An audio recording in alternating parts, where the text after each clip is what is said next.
Hi,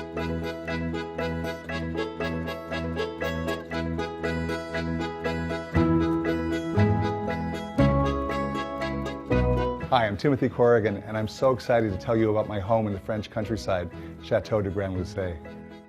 I owned another chateau in the Loire Valley, and I'd always driven by the Château du Grand-Lucé and always sort of loved it because it's considered one of the finest pieces of neoclassical architecture in France.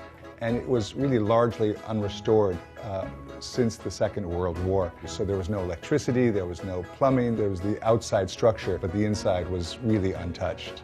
Renovation in France is always a tricky thing, particularly when you've got a building like this, which is a national landmark. For example, I wanted to put a swimming pool in, and they said, oh, no French chateau has a swimming pool. So there was a lovely round reflecting pond that I said, oh gee, it cracked. And so all of a sudden that reflecting pond became a much bigger round circle and a much deeper pond, and all of a sudden became a heated swimming pool.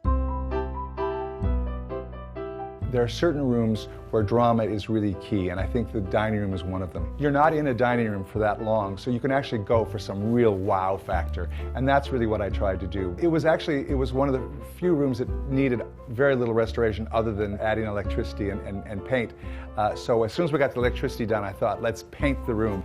And it all looked great for a couple months, but then all of a sudden, the paint literally started rolling off the walls. And it was quite a staggering thing to watch sheets, almost like wallpaper, of paint just rolling off the walls. And that's when we learned that you actually can't use traditional paint on 18th century paneling like this. We have 14 guest rooms in my bedroom, and there are still a couple more to do in the main chateau. But I wanted to make it not feel like it was a hotel. And so I consciously decided to decorate each room as if a different person were staying in there. So in one room I sort of imagined, gee, what if Virginia Woolf were staying here? In another room, what if a French general were staying here? So each room has its own personality, its own theme, its own sense of color. Whenever I start a project with a client, I talk to them about how they live, how they use their rooms, how they want to use their rooms. Do you feel comfortable putting your feet up on a table? Do you feel okay putting a glass down on a table and not worrying that it's going to leave a mark?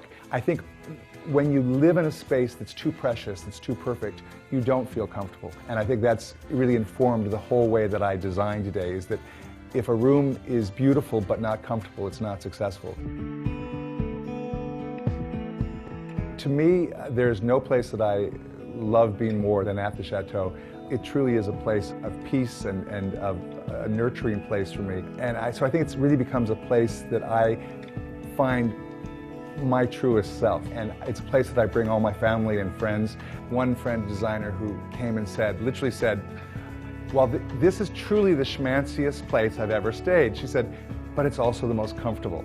It truly reminds me as a designer that while this home may be a chateau, there are things there that I've learned that I can translate as a designer to any home, anywhere. And I think that makes it such a rich place to live.